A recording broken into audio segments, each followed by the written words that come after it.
Honestly, I still feel as if this is actually another volatile matchup, surprisingly. Bayonetta, obviously, with her combos are very effective. She has a range to outspace Mario. She has enough speed to outspace Mario. Like, if she wants to, she can kind of just play the bait and back air game. However, once Mario gets in, probably one of the best grapplers in the game. You know, if you get grabbed at a certain percent, you're taking 50 or 60% easily. Now, Mario does have other tools to combat Bayonetta in neutral, and one thing I actually am expecting to see is Flood. It may not be able to harass Bayonetta with damage, but it at least gives Mario the stage positioning that he wants, and he gets Bayonetta into a more vulnerable position. It gives him the stage positioning, and it also just pushes Bayonetta away, which is very important as well. Yeah, very, very underused tool, I'd say, in the average Mario play. You see it a lot at top level, so you know, you have your allies, your antis. I think probably Dark Wizzy is one of the better Flood users on the top level. Definitely. Now, as far as this matchup goes, again, I think it'll come into play in terms of just harassing Bayonetta and just getting the stage presence that he wants. Granted, not only that, though, like when Bayonettas have to come back from deep, they have to use all of their specials. So if they do get caught with the Flood and pushed out a little bit further, it could actually cause a Gimp, too. Oh, yeah, very much so. It's not very often that you see Bayos get Gimped, but it is possible in this matchup. Oh, yeah. And we see the first stage, Town and City. I honestly disagree with this. Risky and brave pick from Asoma, for sure. Oh, yeah. Now, granted, Mario does have some combos off the top. You've seen the Rage up B's kill before. Again, shout out to 6WX, dying at 0. Ooh. But anyways. Man, I thought he was your boy. How are you going to keep doing him like that? He is my boy, but he's a homeboy. He's too much of a homeboy. Anyways, to this game, Bayonetta, Mario on Town and City. Again, I personally don't agree with this pick. I think this is probably one of Bayo's favorite stages. Oh, absolutely. Maybe her second best neutral behind Lilat. Potentially her best neutral regardless. And right off the bat, we see Gadiel dealing a clean 74%. And that's nothing to do with the stage either. That's pure neutral right now. Yeah, that's all neutral. So one thing I do want to say is that Gadiel is an extremely patient player. If he has the lead and he needs to wait for any reason, he will take that time to wait. He will not approach you if he does not need to. And that's patience and awareness you just saw right there, too. He set up the special combos and immediately noticed that Asoma fell at the bottom of it and just double jumped and did not activate the up B, increasing the lag coming down from him. So very wise and very attentive of him right there. Oh, yeah. But Asoma doing a good job of catching that side B there. It's going to get a little bit of damage. All right, Nair's going to break him out of neutral. The other important thing that I've started to see as really like the benchmark for Bayos when you go from a mid-tier Bayo to a better, higher-tier Bayo that we see from Gadiel, is there options from ledge. A lot of mid-tier Bayos will like almost exclusively side B from ledge, and you can't do that against Mario. I've tried to like break a lot of the Bayos from NC because like Rosalina has the invincible up smash too. Right. So and she's a little bit taller than Mario, so it's even more difficult. But anytime I see that, I'm just charging it. Like it's like set your clock to it. Grass grows, birds fly, Bayonetta to side B from ledge. Yeah, she's going to side B from the ledge. Now again, given that, Bayo is absolutely one of the hardest characters in the game to actually harass on the ledge. Period. Which was absolutely enormous and obnoxious hitbox that you. On both sides. I'm not sure what Mario has to challenge it outside of Flood itself. But, I mean, that's very important, and we haven't seen that from Gadiel, which I like. You don't see the exclusive side B from ledge. Oh, yeah. He works around it and uses Bayo's extremely talented aerial toolkit. Oh, yeah. So right there, just normal get up, just still abusing his normal good ledge get up option. So it makes it a much, much harder guessing game for Mario to play. Asoma going for the up smashes right now. Gadiel is jumping quite a bit, but the range that Gadiel is jumping at, I believe, it's not going to be effective for Mario to up smash at this point. It's just he has room to retreat when he needs to, and at the range he's throwing out these aerials. That was a nasty air dodge read.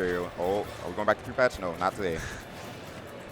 But at the range that he's throwing out these aerials, Mario can't really do too much about it. And as long as he stays grounded next to Mario, in front of or behind him, it's fine. I'd say Mario has what I would like to call Fox syndrome, where if you're in shield and your back isn't next to the ledge, you're pretty much not really liable to die to anything. Don't say that. That triggers Fox mains. Okay, yeah, Fox doesn't. It's a little bit worse. Saying sitting in shield is safe against Fox triggers Fox mains. I understand. And I completely agree. I'm not saying it's safe, but I'm just saying you're not at risk from dying to a grab. And frame 3, boys. Gadiel absolutely disrespecting that Mario up smash. Frame 10 for those of you that do not know. So that's Bayonetta in a nutshell. But back to this game. Up B frame 3, Mario up smash, frame 10. Please don't kill. Okay, Asoma living there just barely at 141 from center stage. Tricky up air is not going to do it quite yet. Okay, yeah. Okay, good wait there. Beautiful patience. Yeah, Right. Gadiel hasn't come down too many. Okay. It hasn't come down too many times with Witch Times, but it has recently, just because he knows he has that big of a lead to work with. Yeah. Really good patient play from Asoma there. And bullet. Okay, no, he's going to make it back. And back here, yeah. That's finally going to Now, more importantly there, Asoma, Gadiel did not go off stage. Bayonetta does have the spacing and the range to kind of harass Mario off stage. A lot of characters don't. Oh, yeah. But with the size of the lead that he had there, yeah, there's absolutely no reason to take that risk. One grab on ledge is death. One back air is Witch death. time is death. One back air is death. Why are we an 8-player Smash? Like, I thought that was like a mistake, and then they played it out anyway. Like, I guess it doesn't matter. Yeah, it doesn't matter. It should keep the same stage, I believe. And Yeah. we have to run back to. I can't agree with this choice. I absolutely just don't think this is the stage. It's gutsy, man. Bayo. You gotta. Okay. You gotta assume that they know what they're doing. Okay, yeah. And by assuming, I assumed right apparently because he's not going back here. This stage again, I feel heavily favors Bayonetta. Most of her kills will come from you being dragged to the top of the stage. The platforms do nothing but give her more recovery mix-ups, whereas Mario, he's going to be in some free fall lanes. Recovery mix-ups and the fact that you can start the combos higher too. That too. So I think it's. I'm assuming we're going triplats. No. Okay, Smashville. Okay, triplats. I guess they both got banned. They probably as someone that like watches that was okay. Oh, that was interesting mix-up. What I want to say about tri-platforms, I actually do think they're still really strong for Bayonetta. I think the best pick against Bayonetta is actually FD. But tri-platforms, the problem is against patient Bayonettas. If they get the lead, they can sit on the platform, and pretty much any attempt you do or any attempt you make to challenge them will be met with up B out of shield. That's actually very fair. Yeah, and it's okay. No, he's only at 20%. Might want to save that for a little bit later, but he's gonna get the damage. But any attempt you make to challenge Bayonetta on that platform is generally met with up B, or even better for her, Witch Time. Yeah, so it's a guessing game that's just not fun to play. But if they ever get the lead, that's the game they can play. That's fair, but I feel like Mario's skill on the platforms and the combos that he gets on Dreamland would counteract that to an extent. I feel like if Asoma was able to play to his peak potential, Dreamland would be the ultimate pick for him. Oh yeah, but you are very definitely correct in your logic in the fact that the lead is super dangerous to lose against Bayo on those stages. Oh yeah, absolutely. If Mario gets the conversion, he gets that one grab he needs and gets the platform carry to the top. That's definitely an advantage that he can have on that stage. But Asoma doing much better in this game, in this initial start to this game though. Oh yeah, keeping it super close. Definitely the choice. You see that Gadiel doesn't have nearly as much room to work out. Okay, he still has a jump, so he should be fine. Wise up B. Oh, okay, wait, he's good. Wise up B there. Yeah, I kind of question the high recovery there. Gadiel wasn't in position to punish for the free fall though, so no harm, no foul. Oh yeah, and a grab forward throw is gonna put him in a bad position. There's that off stage. Yeah, he's 100% dead. Okay. And that's what I was talking about at the end of game one, that Bayonetta really does have that spacing in that range to just kind of annoy Mario. For the most part, Mario can get back for free, except against like a certain, crop of characters, Bayonetta being one of those. Oh yeah, the tippiest of the top in this metagame right now, I'd say.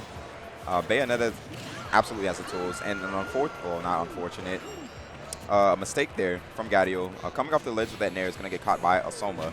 So good awareness from Asoma to catch that. All right, and we're back to the aerial spacing game. Now, again, you're noticing that at lower percents, Gadiel is kind of just hopping around a lot more, just throwing out Bayonetta's aerials, because why not?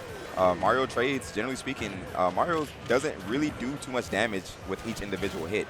Bayonetta definitely has, I'll say, some lead in her heels, so she does a decent amount of damage from that. Ooh, super fast fall. Great trump, too. Oh yeah, he's gonna recover high. This is super scary. Oh, stop doing that, please. Why didn't he down smash? That may be death. No, it's Bayo. He's done. He's done. R.I.P. All right. So just unfortunate sequences back to back there. Oh yeah. The F smash, he is able